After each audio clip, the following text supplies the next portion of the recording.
So today, let's talk about the M277 carbine in Battlefield 6. The reason I want to talk about the M277 because it has an interesting fact that I wanted to, explain it to you guys, because I think a lot of people might just overlook this one. And I'm talking specifically about the TTK. So the TTK for the M277 stays actually the same from 0 to 75 meters range. So basically close quarters, mid-range, and a little bit of a long range, you have the same TTK. And that basically makes this gun has the shortest TTK among all other carbines, considering the fact that we need to calculate from 10 meters and above. So basically anything above 10 meters range of shooting, the M277 TTK is the shortest among all other carbines, which is crazy because sometimes when we look about or when we think about the TTK, we'll look at the 0 to 10 meters, or the first value that we see about a gun, especially like in charts online. And we consider the one with the shortest TTK in the 0 to 10 meters is the highest or the best weapons to think about. But the M277 actually has a TTK of 250 millisecond all the way up to 80 meters or 75 meters. So basically, if you ask me which one has the shortest TTK among all carbines from 10 meters to 75 meters, I would say the M277, and that makes it as number one. The problem, however, is the recoil with this carbine.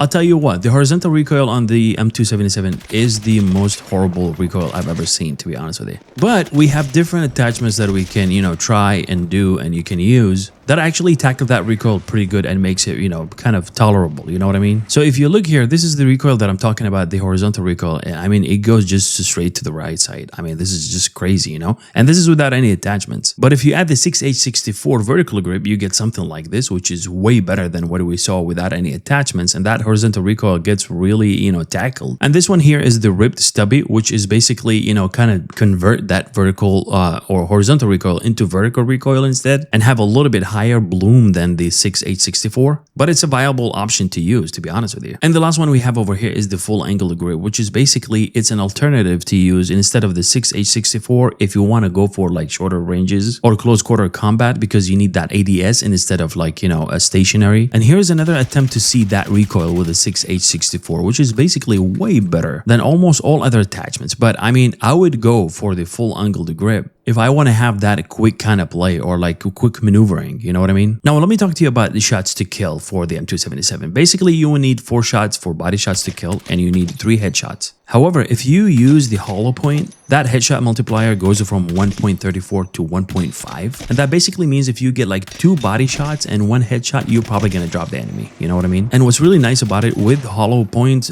ammo or without, you will need the same shots to kill in all ranges. And I'm talking about like from 0 to 75. Moving on to the barrel, if we want to talk about like the heavy one, this one gives you a better control of the bloom, but decreases your ADS just a little bit. However, it has the same bullet velocity, which is 624, and that's basically the same as the standard one. The extended one doesn't change anything in terms of the bloom, but it increases the bullet velocity to 780, and that is something we're looking for. However, I'm not going to choose this one because I want a little bit of that bloom control, and that will come with the heavy extended. But the heavy extended barrel comes with a little bit of decrease in the ADS, and that can be also like, managed by using the full angled grip if you want to go for that. So in my opinion, heavy extended barrel is the way to go, or is the attachment to choose for this gun. Now, one other problem other than the recoil for this gun is the mag capacity, and the mag capacity that comes with this one is 20 rounds. I see a lot of people sacrifice a lot of attachments just because they want to get the 25 rounds magazine, but I actually disagree on that one because, with the 5 bullets, they're not going to change anything. And if you end up with 5 bullets left in your mag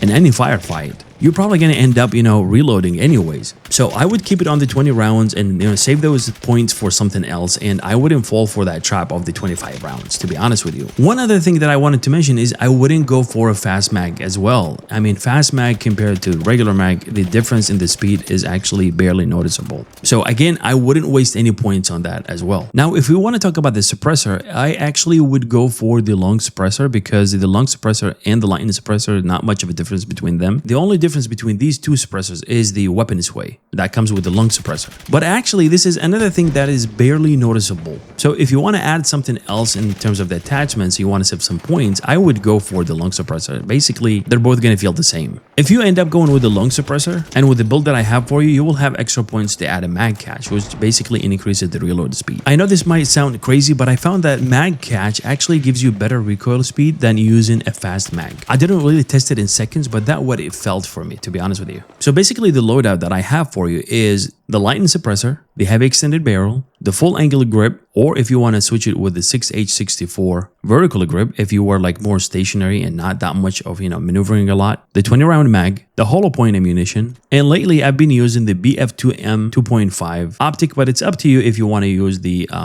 mini flex as well. Now, I know despite what we talked about in terms of the recoil and how can we manage it with the attachments that I showed you and how good the TTK of the M277, but it still feels that it's, all over the place, especially if you were like shooting at longer ranges. So my advice is with long range, I would, burst fire. I mean, that's probably the case with almost all weapons, but in general, this one would probably be a priority for the M277. Once you have like targets above 50 meters, I would go with the burst fire or like tap fire here and there, you know what I mean? But in general, this is actually a monster weapon. I've been using it lately for the past like 3 or 4 days, I believe, and I've been having a lot of fun times with it. And to be honest with you, I think I've been sleeping on this carbine for a long time.